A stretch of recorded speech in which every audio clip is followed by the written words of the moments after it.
ओम शांति। आज का वरदान है भगवान के वरदान अपने सेवाधारी बच्चों के प्रति। डेट 8 दिसंबर 2021। प्रारब्ध की इच्छा को त्याग, अच्छा पुरुषार्थ करने वाले श्रेष्ठ पुरुषार्थी भव। प्रारब्ध की इच्छा को त्याग, अच्छा पुरुषार्थ करने वाले श्रेष्ठ पुरुषार्थी भव। पुरुष अर्थ पुरुष के लिए, आत्मा के लिए। जो कुछ भी हम करते हैं उसे पुरुषार्थ कहते हैं। लेकिन कभी कभी हम लोग पुरुषार्थ की पहले ही प्रारब्ध के बारे में सोचते हैं। जैसे लौकिक में भी कोई एक व्यक्ति, छोटा सा बच्चा मेडिकल सीखने के पहले ही सोचता है कि मेरा बड़ा हॉस्पिटल होना चाहिए, मेरे पास बंगला होना चाहिए, मेरे पास कार होना चाहिए, इतना नर्सेस होना चाहिए।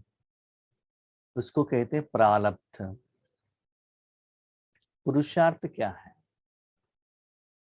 मैं एक अच्छा डॉक्टर बनूं, पेशेंट का बीमारी को ठीक करूं, ताकि मैं उनको सेवा करूं, उनका समस्या का समाधान मिले। माना मेरा कर्तव्य, मेरा ड्यूटी, मुझे क्या करना है, उसके बारे में सोचना और वो कर्म करना। और वही बात बाबा कहते हैं, हम लोग भी क्या करते हैं। सत्युग में जाना चाहिए, 36 प्रकार का भोजन चाहिए, मुझे लोग रिस्पेक्ट देना चाहिए, जहां भी हम जाते हैं सम्मान मिलना चाहिए। तो क्या करते हैं, प्रारब्ध के आधार पर, कोई इच्छा के आधार पर, बाबा ये प्रॉब्लम सॉल्व करो ना, ये समस्या का समाधान दे दो ना, हमारे परिवार वालों को ये दे दो ना। नहीं तो अभी का जो कर्मों का फल है ना, अभी खाकर बैठ जाते हैं। अच्छा तो लगता है, भगवान का प्यार का फल है, भगवान का देन है, लेकिन भविष्य के लिए कुछ रहता नहीं है। अभी आपके पास 2000 रुपए है, जर्नी है, ट्रेन पर जाना है, 2 टायर एसी में जाएंगे तो 2000 खत्म हो जाएगा, 3 टायर एसी में जाएंगे तो 1300 होगा, स्लीपर में जाएंगे तो 500 में जाएंगे। एक ही ट्रेन है। हाँ, और जनरल में जाएंगे तो करीब 300 रुपए में खत्म हो सकता है। लेकिन बाबा कहते बच्चे बहुत लो भी नहीं, बहुत ज्यादा भी नहीं। अभी 2000 में आपने 1300 में 3 टायर एसी में गए, 700 रुपए बच जाएगा ना। भविष्य के लिए, काम के लिए तो रह जाता है। आज तो पैसा है, लेकिन आज का पैसा आज ही खाली कर लिया ना, भविष्य के लिए क्या होगा? कुछ भी नहीं बचेगा ना। तो वैसे ही बच्चे, प्रारब्ध का स्वप्न मत देखना, प्रारब्ध का इच्छा भी मत रखना। तो बाबा एक मुरली में कहता है, ब्रह्मा बाबा ने दान को भी दान कर दिया। तो अपने तन मन धन को जो बाबा ने यज्ञ को दिया, शिव बाबा को दिया, उसका जो प्रत्यक्ष फल मिला वो भी बाबा ने क्या किया? दान दिया। तो वो कर्मों का फल कहाँ जाता नहीं है, लेकिन भविष्य के लिए सेविंग होकर रहता है। तो जो भी पुरुषार्थ करते हो, योग लगाते हो उसमें इच्छा मत रखना, इच्छा को त्याग करना है। यही बाबा कहते हैं अच्छा पुरुषार्थ। माना कोई कोई क्या करते हैं, इच्छा रख कर पुरुषार्थ करते हैं, कोई इच्छा तो कंप्लीट हो जाता है, लेकिन भविष्य में जब समस्या आती है तब उनके पास कुछ भी नहीं रहता है। तो लौकिक में भी देखिए, पुराने जमाने में जो लोग रहते थे गांवों में, उनके पास बहुत जमीन रहता था, पैसा भी रहता था, लेकिन वो शो नहीं करते थे। सिंपल कपड़ा, सिंपल भोजन, चावल खाया या बेंगलोर में जैसे कहते रागी बॉल, वो खाया, बस हो गया। लेकिन आज फ्रिज भी लोन में मिल रहा है, बाइक भी लोन पर मिल रहा है, बिल्डिंग भी लोन पर मिल रहा है।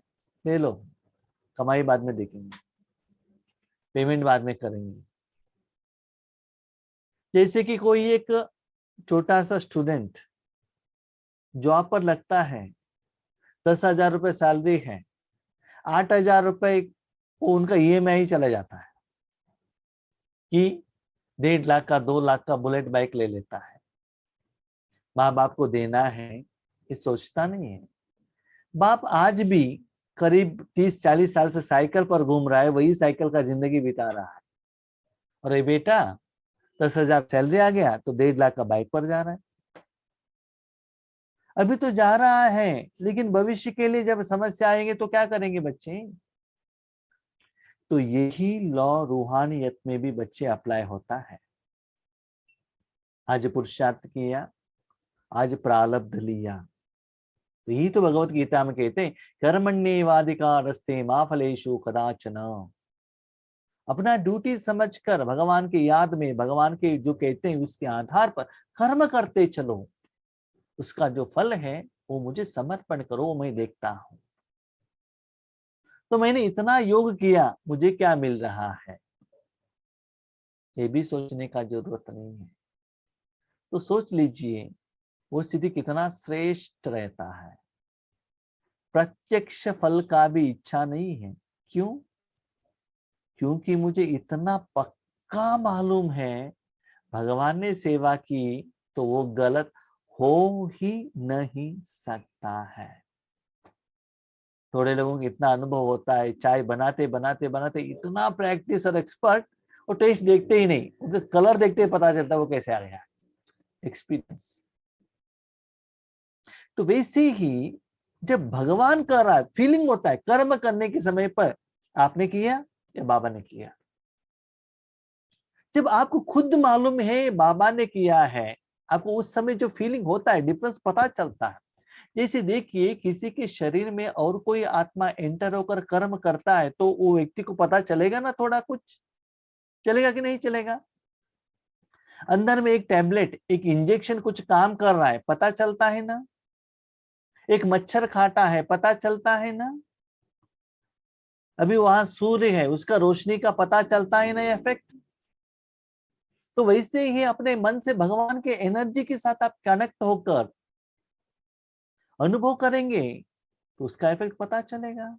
यस, सूर्य तो है, हमें मालूम है सूर्य का उदय हुआ है, लेकिन 3-3 बेडशीट पहनकर सो जाएंगे तो क्या होगा, दिन है मालूम है, रोशनी आएगा नहीं। घर में जाएंगे रोशनी तो दिखाई देता है, लेकिन थोड़ा कुछ यूज किया। घर से बाहर निकलेंगे डायरेक्टली सूर्य का रोशनी मिलेगा, तो डिफरेंस तो है ना अनुभव में। और थोड़े लोग क्या करते हैं, सोलर सिस्टम लगाकर उसको स्टॉक करके रखते हैं, जब जरूरत है रात में और गर्म पानी के लिए और लाइटनेस के लिए यूज करते हैं। तो सूर्य तो एक ही है। किसी को सूर्य ये नहीं कहता है कि आप इतना ही करो, इतना ही करो, जितना चाहिए आप यूज करो, वो बिल तो नहीं बेचता है। तो वैसे ही बाबा कहते बच्चे, जब सूर्य के सामने आप हो, कुछ इच्छा प्रकट करने का जरूरत ही नहीं है, साथ में है तो तुरंत उसका अनुभव होगा ही, वायरस बैक्टीरिया खत्म होगा ही। ठीक है, इसीलिए पुरुषार्थ का तो छोड़िए, प्रारब्ध का भी इच्छा को त्याग करो। जहां बाबा ने सेवा के लिए आपको निमित्त बनाया है, वहां बाबा को लेकर आना, बाबा से कर्म कराना। आगे वाला क्या कहता है, उनका कमेंट्स क्या है, वो सोचने का भी जरूरत नहीं है। तो मेरा अनुभव मैं आपको कहता हूँ, जब हम स्टार्टिंग में सेवा करने के लिए जाते थे तो क्लास होने के बाद वहां के भाई बहन से पूछते थे क्लास कैसा रहा, योग कैसा रहा, आपको अनुभव हुआ क्या क्या दिखाई दिया। लेकिन आज इतना हमको अनुभव है, क्लास होते ही पता चलता है कितना परसेंटेज में उसमें बाबा का क्या है, पार्टिसिपेशन है। किसी का सर्टिफिकेट का जरूरत नहीं है, भले वो अच्छा कहे तो भी टेंशन नहीं लेते हैं, खराब कहे तो भी टेंशन नहीं लेते हैं, क्योंकि हमको मालूम हो गए हैं आज अच्छा कहने वाले कल अच्छा नहीं करके कहते हैं, आगे कुछ और कहते हैं पीछे और कुछ कहते हैं। इसलिए उनके जो ओपिनियन के आधार पर हमने बाबा को कैसे यूज किया, उस सर्टिफिकेट उनके द्वारा हमको जरूरत नहीं है। तो वही बाबा कहते प्रारब्ध और किसी मनुष्य आत्माओं से उनका सर्टिफिकेट जरूरत नहीं है, सिर्फ ईश्वरी सेवा करना है करना है करना है करना है। थोड़े माताएं घर में ऐसे रहते हैं, ऐसे रहते हैं हमारा पति अच्छे रहे, बच्चे अच्छे रहे, सभी लोग अच्छे रहे, खुद के बारे में सोचते ही नहीं। बाबा कहते हैं बच्चे सेवा करेंगे तो फल तो मिलेगा ही, लेकिन ज्यादा भविष्य के प्रारब्ध के बारे में मत सोचिएगा।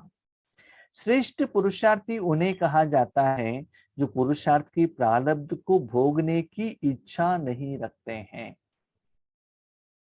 पुरुषार्थ का प्रारब्ध भोगने का भी इच्छा नहीं रखते हैं, काम हो गया चले जाते हैं। फॉर एग्जाम्पल आप शिवानी बहन का क्लास सुनिएगा, लास्ट वो माइक किसी के हाथ में देते नहीं, क्योंकि माइक देंगे तो thank you thank you thank you कहते हैं, तो देते ही नहीं, वो चांस ही नहीं देते हैं। प्रारब्ध सुनने के लिए चांस ही नहीं है, ऑप्शन ही नहीं है। वैसे ही अभी अभी हमको एहसास हो रहा है, जहां भी सेंटर में जाते हैं उनका एक्सपीरियंस सुनने के लिए मुझे कोई इच्छा नहीं है, मुझे मालूम है मुझे सर्टिफिकेट मिल गया है, ठीक है। लेकिन जो आगे वाले जो निमित्त है उनको जानने के लिए वो ले सकते हैं, नो प्रॉब्लम, उनका सोचे उनका चिंतन है। तो बाबा कहते पुरुषार्थ के जो प्रारब्ध है उसको भोगने का भी इच्छा नहीं रहता है। क्यों? आपका अकाउंट में ऑलरेडी डिपॉजिट हो गया है। तो पहले जमाने में क्या होता था, मैं आपको कहता हूँ, जब हम जहां पे हम काम करते थे ना, हाथों में पैसा आता था तो गिनती करते थे, हाँ हमारे पास इतना है इतना है, हमारे पर्स में इतना है इतना है, ठीक है। लेकिन आज ऑनलाइन का जमाना है, आपने ड्यूटी कर दिया तो आपको बैंक अकाउंट में डिपॉजिट हो जाता है, आपको मालूम है डिपॉजिट हो गई है ना, तो आपके हाथ में आके आपने गिनती करके सभी लोगों को दिखा के उसके बाद बैंक में क्यू में रहकर खड़ा होकर डिपॉजिट करने का तो जरूरत तो नहीं है ना। आसानी से वहां डिपॉजिट हो रहा है, आपको पता चलेगा, टक करके मैसेज आ गया डिपॉजिट हो गया, वो इतना बैलेंस है, किसी को पता ही नहीं चलेगा, राइट। तो ऐसे ही बाबा कहता है बच्चे ऑटोमेटिकली आपका प्रारब्ध मिल जाएगा, आपको एहसास होगा हाँ आ गया ना, रहने दो, नो प्रॉब्लम, जब चाहिए वो ले लेंगे। घर में पैसा है तो इतना है इतना है इतना है, और कोई भी जब आपका कपाट ओपन कर सकते हैं, पर्स ओपन कर सकते हैं, वो दिखाई देगा। दूसरी बात, आपके पर्स में पैसा है, आपको युगल भी उसको निकाल सकती है, लेकिन बैंक बैलेंस में है तो नहीं निकाल सकते, सिर्फ आपको मालूम रहता है क्या है, ठीक है। इसलिए बाबा कहता है आपके अकाउंट में कितना जमा है अंदर से पता चलता, लेकिन पैसा है करके किसी ने पूछ लिया तो उसको उठाकर वीकेंड पार्टी करके खाली मत करना, बच्चे भविष्य के लिए बहुत कुछ खर्चा है, ठीक है। तो उस रूहानी कमाई, योग का कमाई का अभी ही सुख लेने का इच्छा मत रखना। लेकिन वो कर्मों का फल, पैसा कहाँ जाएगा? नहीं भाई जी हमारे अकाउंट में 10 करोड़ रुपए है, हमने शरीर त्याग कर दिया, वो चला जाएगा क्या? नहीं, ड्रामा ऐसा है, आपका कर्मों का हिसाब किताब राउंड में आता ही रहता है। बाबा ने कहा ना संगम युग का फल सतयुग में आएगा, सतयुग का फल त्रेता युग में आएगा। तो जो कुछ भी आपने किया हुआ कमाई या लोन सदा आपके साथ में रहेगा, चिंता मत कीजिएगा, ठीक है। इसीलिए वर्तमान समय में आप बाबा को उसके लिए विल करेंगे तो बाबा जिम्मेदार बन जाएंगे। जहां इच्छा है वहां स्वच्छता खत्म हो जाती है और सोचने वाले बन जाते हैं। इच्छा है ये हो गया और एक चाहिए, और एक चाहिए, ए चाहिए, ओ चाहिए, कभी वो रुकने वाला ही नहीं है। तो बाबा के आगे रूहानियत में इच्छा रखते ही जाते, ये दे दो, ये दे दो, ये दे दो, ये दे दो, रुकने वाला ही नहीं, इच्छा ही नहीं है, मन शांत। बाबा मेरा कोई इच्छा नहीं, तो लास्ट टाइम हमने आपको बताया होगा शायद, इतना दिन तक हम कहते थे बाबा मुझे है ना ये तन मन है ना विश्व सेवा के लिए 5000 साल के लिए सभी लोगों को देने के लिए यूज करो। तो लास्ट वीक में उनको यही समझ में आया, ये इच्छा भी नहीं रखना है, क्या है अब आप यूज करो, बस आपका है आप यूज करो, कहा आपका मर्जी, मेरा कोई डिमांड ही नहीं है, संकल्प ही नहीं, इच्छा भी नहीं, कुछ भी नहीं है, आप यूज करो, बस आपके काम के लिए यूज करो। तो डायरेक्शन भी नहीं होता है कि कहाँ यूज करना है, क्या करना है। तो इतना क्लियर माना, इतना पावर आपने दे दिया। हाँ लेकिन याद रखिएगा, इतना संकल्प करके आप अपने मन को अपने के लिए यूज करते रहेंगे तो क्या हो जाएगा। आपका एक रेंटेड घर है, किसी को रेंट के लिए दिया है, उसके ऊपर आपको भरोसा है, ठीक रेंट देते हैं, तो वो घर उनके हाथ में दे देना चाहिए ना। वो आया है, उसके घर में आप रह रहे हैं, 2 दिन के बाद आ जाइए, 3 दिन के बाद आ जाइए, मेरा एक मैं यहाँ क्या करता हूँ, एक आइटम से यहाँ रखता हूँ, चेयर यहाँ रखता हूँ, टेबल रखता हूँ, यहाँ रहने दीजिए, ऐसे अंदर बाहर आते रहेंगे, तो आपका घर रेंट में लेगा क्या, वो लेगा नहीं, लेगा ना। तो ये इच्छा से बाहर आने के बाद अपना मन संपूर्ण रूप में भगवान के हाथ में दे देना चाहिए, भगवान के हवाले कर देना चाहिए। तब क्या होगा, बाबा कहते वहां स्वच्छता, ताकि मुझे आपने इतना पावर दे दिया, जैसे चाहूं मैं उसको यूज कर सकूं, किसी को पूछने का जरूरत नहीं, उतना परमिशन। क्योंकि बाबा एक नियम कहते हैं, जब तक आप अपना साधन मन मेरे हाथ में नहीं देते हो तब तक मैं यूज नहीं करता हूं। मन मना भाव देने का काम आपका ही है। जब तक आप नहीं देंगे, भले आपने पहले कितना भी दृढ़ संकल्प किया हुआ हो, कुछ भी हो, लेकिन उस समय आपको ही देना पड़ेगा, ये नियम है। तो इच्छा है तो सोचने वाले बनेंगे, इच्छा नहीं है वहां क्लीन रहेगा। जो यहाँ ही प्रारब्ध भोगने की इच्छा रखते हैं, वहां अपनी भविष्य कमाई जमा होने में कमी कर देते हैं। यहीं खाली कर दिया तो भविष्य के लिए कुछ बचता ही नहीं है। ओल्ड एज होने के बाद आपके पास पैसा नहीं है। अभी लोगों को पता चल रहा है, क्या पता चल रहा है, कोरोना का जैसे आ गया, मेरा जॉब निकल गया तो क्या करना है। अभी थोड़ा ड्रामा ही क्या कर रहे, लेसन सिखा रहे, थोड़ा बैलेंस तो रखना चाहिए।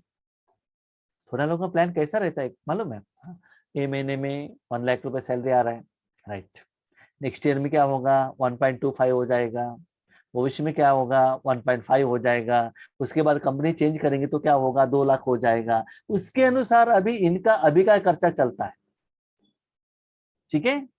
लेकिन जब जॉब ही निकल गया, तबीयत ही खराब हो गया, जब जॉब करने वालों ने शरीर को त्याग कर दिया तो क्या करेंगे, उसके बाद उनके पास कुछ प्लान ही नहीं है, ठीक है।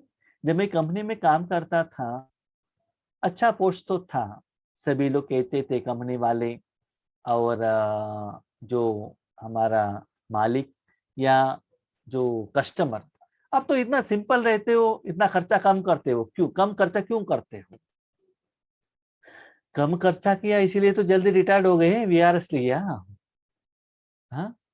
और खर्चा ज्यादा किया होता अभी तो वही कंपनी में भागदौड़ करना पड़ता था, शरीर का भी बीमारी हो जाता था, टेंशन भी हो जाता था। अभी वहां के लोग फोन करके बताते आपने जो किया राइट ही किया। सत्य एक ना एक दिन तो पता चलेगा ना। तो मैं उनको पूछता हूँ, आपने शादी किया, बच्चे की, उनके लिए अभी पैसे कमाओ, मेरे पास कुछ भी है ही नहीं, सिर्फ भगवान है, तो मैं आराम मस्त से हूँ, मुझे कोई टेंशन ही नहीं है, जो भी है बाबा देखता है, मुझे क्या टेंशन है। तो सत्य एक ना एक दिन लोगों को आगे पता चलेगा, लेकिन बाबा जो कहता है वो करते चाहिए। संकल्प में, स्थूल धन में, ज्ञान धन में, हर बात में बाबा कहते हैं बच्चे कम खर्च बालानशीन, ज्यादा खर्चा मत करना, क्योंकि एक एक पैसा भी यज्ञ का है, बाबा का है। जो भी आपको देते हैं वो भी उनका पसीना का है, इसीलिए सोच समझकर खर्चा करना, ठीक है। इसीलिए हर जगह पर बाबा का श्रीमत को आप अप्लाई करते हैं तो वो जो कर्मों का फल भविष्य के लिए आपको मिल जाता है। इसलिए इच्छा के बजाय अच्छा शब्द याद रखो। अच्छा अच्छा बाबा यूज कराए, थैंक यू बाबा, थैंक यू बाबा, थैंक यू बाबा, थैंक यू बाबा। हाँ इतना बैलेंस है, ओके ये है, ठीक है, साधन है, ठीक है। अभी आप सब सभी लोगों ने मिलकर साधन भेज दिया, कंप्यूटर ये सभी मेरा है क्या? नहीं, यूज कर रहा हूँ, बस साधन है, बस मैं मालिक है नहीं। तो ऐसा ही अच्छा है, भेजा है, हमको यूज करना है, बस चैप्टर क्लोज। ठीक है। श्रेष्ठ पुरुषार्थी सदा फ्लोलेस बनने का पुरुषार्थ करते हैं, किसी भी बात में फेल नहीं होते। माना जो भी आपके पास है ना, खर्चा नहीं होना चाहिए। जैसे कि एक बार हमारे बेंगलुरु में एक बड़ा कंपनी है इन्फोसिस, उसका जो फाउंडर नारायण मूर्ति और उनका युगल सुधा मूर्ति, वो दोनों सिंपल है। एक बार वो फ्लाइट में जा रहे थे, उसके बाजू में एक यूथ बैठा था, ठीक है। तो उसमें 2-3 वैरायटी का सीट्स थे उस फ्लाइट में, एक बिजनेस क्लास, एक नॉर्मल, ऐसे। तो उसका अलग अलग रेट था। तो उन्होंने बाजू नारायण मूर्ति जी को पूछा, उनके पास करोड़ों रुपए हैं, आप तो इतना पैसे वाले हैं, तो आपने ये सिंपल सीट क्यों चॉइस किया? बिजनेस क्लास में तो आप जा सकते थे ना। वो पूछते हैं बिजनेस क्लास में हम जाएंगे तो वो फ्लाइट जल्दी पहुंचेगा क्या? नहीं। तो इतना से मैं खुश हूं। तो थोड़े लोगों का ये गुण ऐसा रहता है, कुछ भी कहो वो सदा सिंपल ही है। थोड़े लोगों का गुण ऐसा है, उनके पास पैसा नहीं है तो दिखावा ज्यादा करते हैं, शो ज्यादा करते हैं, मैं पैसे वाला हूं, दिखाते हैं। इसीलिए बाबा कहते हैं, क्योंकि नारायण मूर्ति का सोच ऐसा क्यों है? क्योंकि पहले वो छोटेपन में गरीब थे, एक एक पैसे का वैल्यू उनको मालूम है। लेकिन जो बच्चे अभी जन्म होते ही उनको पॉकेट मनी मिल जाता है, जो चीज वो मिल जाता है, उनको वो पैसे का वैल्यू पता नहीं चलता है, पसीना का वैल्यू पता नहीं चलता है। मुझे मालूम है पैसा का डिमांड क्या है, ठीक है। मैं 5-6 साल से ही मैं ड्यूटी के लिए, काम के लिए जा रहा था, 3 रुपए सैलरी था मुझे, ठीक है। तब से मुझे उसका वैल्यू मालूम है। भले वो मेरा पैसा हो या और किसी का पैसा हो, उसे वेस्ट नहीं करना चाहिए। हाँ, अभी तो पैसे की बात हो गई, अभी संकल्प भी वेस्ट नहीं करना चाहिए, एनर्जी भी वेस्ट नहीं करना चाहिए, समय भी वेस्ट नहीं करना चाहिए। तो कितना बचाव करना चाहिए। तो बाबा कहते हैं, प्रारब्ध की तरफ भी आपने अटेंशन रखा, waste of energy, waste of time, waste of संकल्प हो जाएगा। तो वो समय भी आप पुरुषार्थ के लिए रखो। आपने पुरुषार्थ किया, लास्ट आधा घंटा स्तुति सुनने के लिए रखा, तो 50% यहाँ खा लिया। वही आधा घंटा उनको योग कराओ ना, ईश्वर के लिए योग कराओ ना, सुनते क्यों हो, लेते क्यों हो? ठीक है। कभी कभी मैंने देखा है, कोई कोई सेवा केंद्र पर जाते हैं, लॉन्ग ड्यूटी रहता है, समझ लीजिए प्रोग्राम है शाम को 4 बजे तक, 6 बजे ट्रेन है, पता चलता है कि ट्रेन 2 घंटा लेट है। तुरंत इंफॉर्मेशन आता है, क्या इंफॉर्मेशन आता है? भाई जी 2 घंटा लेट है, 2 घंटा क्लास करो। यहां तक होता है, मैं आपको कहता हूं कि बैग रेडी करके आने के लिए भी हमारे पास फुर्सत नहीं रहता है, उतना तक यूज करते हैं, जैसे कहते पैसा वसूल, लास्ट मिनट्स तक। इसलिए मैं क्या कहता हूँ, करता हूँ लास्ट जो प्रोग्राम, जो टाइम है शाम को जाना है, तो सुबह ही मैं बैग पैक करके रख लेता हूँ। सपोज लेट हो गया तो कहता हूँ वो बैग लेकर आके व्हीकल में रखिएगा। तो ये भी हमारे लिए टेस्टिंग होता है कि एवर रेडी रही। अंतिम समय में भी बाबा आपको सेवा के लिए यूज कर सकता है। इसीलिए प्रारब्ध के बारे में सोचना नहीं है, वो फ्लोलेस रहते हैं और किसी भी बात में फेल नहीं होते हैं। स्लोगन, साधन कमल पुष्प बनकर यूज करो, क्योंकि ये आपके कर्म योग का फल है। जो भी साधन मिलता है, तन, धन या जन, कमल फूल के समान माना, जो साधन मिलता है ना, उसके साथ विकार भी हो सकता है, उसको टच मत कीजिएगा। माना इसमें बाबा स्लोगन में क्या कहते हैं, कोई भाई ने बेचा, कोई बहन ने बेचा नहीं। आप ईश्वरी सेवा के लिए निमित्त हो, आपने ईश्वरी सेवा किया है, तो कर्म योग का फल है, आपका पुरुषार्थ का ही फल है वो। तो आपके द्वारा बाबा ने कुछ दिया है, इसलिए वो बाबा का पेमेंट है, आपके लिए नहीं है। अभी देखिए, कंपनी वालों ने आपको क्वार्टर्स दिया है, कंपनी वालों ने बाइक दिया है, कार दिया है, तो कैसे यूज करेंगे? क्या वो मेरा जायदाद है क्या? नहीं है ना। हमारा है तो एक्सीडेंट हो गए तो भी नो प्रॉब्लम, किसी को पूछने का जरूरत नहीं, लेकिन कंपनी का है तो मैं रिस्पॉन्सिबल है ना, मैं आंसरेबल है ना। इसीलिए बाबा कहता है जो भी चीज कमल पुष्प बनकर, माना डिटैच, इसमें मैं और मेरा थोड़ा भी किचड़ापन न आए, उतना डिटैच होकर क्या करो, उस चीज को यूज करो। भोजन बाबा ने दिया, भले सूखी रोटी हो या 36 प्रकार का भोजन हो, जो भी बहुत अच्छा ही हो या बहुत लो क्वालिटी का हो। लो अच्छा दिखावा से नहीं होता है, मन से होता है। भले सूखी रोटी बाबा करके खाओ, कितना खुश होता है। भले घी से बनाया हुआ गर्मा गर्म रोटी टेंशन से खाओ, टेस्ट नहीं होता है, हजम भी नहीं होता है, अलग अलग बीमारी भी आ जाता है। ठीक है, इसीलिए बाबा कहते हैं बच्चे, वो जो चीज के साथ देने वालों का भाव, स्वभाव, विकार, इच्छा भी रहा हुआ रहता है, लेकिन आप उसको यूज करते हो, वो खिचड़ेपन को त्याग करके सिर्फ कमल फूल को उठाना। कमल फूल माना मैंने जो ईश्वरीय सेवा के लिए निमित्त हूं, उसके लिए मुझे बाबा ने यज्ञ से उस आत्मा ही द्वारा निमित्त होकर दिया है, और बाबा ने सेवा की इसलिए बाबा ने दिया है, मेरे लिए नहीं। जब भी यज्ञ में जो भी चीज आता था, रमा बाबा क्या करते थे, रमा बाबा के लिए कुछ शॉल कपड़े सभी लेकर आते थे, स्वेटर्स, खाना सभी लेकर आते थे। बाबा क्या कहते, जो जिम्मे निमित्त हैं उनके हाथ में देते थे। जब निमित्त वाले रिटर्न देते थे तभी बाबा यूज करता था। इसीलिए कहाँ भी मैं और मेरापन न रहे, तब जो देने का जो चीज के ऊपर आपका मालिकपन नहीं आता है, आप सदा कमल फूल समान सेफ रहेंगे। नहीं तो क्या होगा, जो चीज जिन्होंने दिया है करके आप प्रिंट रखेंगे, जो चीज देखेंगे तो वही व्यक्ति याद आएगा, इन्होंने दिया है, इन्होंने दिया है, इन्होंने दिया है। इन्होंने क्यों दिया? बाबा ने उनको सेवा की इसीलिए तो दिया, फ्री में तो उन्होंने नहीं दिया उन्होंने। ठीक है, इसलिए बाबा कहते हैं ये क्या है, साधन है, कर्म योग का फल है। माना वो चीज को योग यूज करते हुए भी अब भगवान के साथ योग लगा के रखो, चीज की तरफ अटेंशन न रहे, मोह न रहे, अट्रैक्शन न रहे। अट्रैक्शन रहेगा, खिचड़ा रहेगा, डिटैच रहेंगे, कमल फूल मिलेगा। You can decide. ओके, ओम शांति।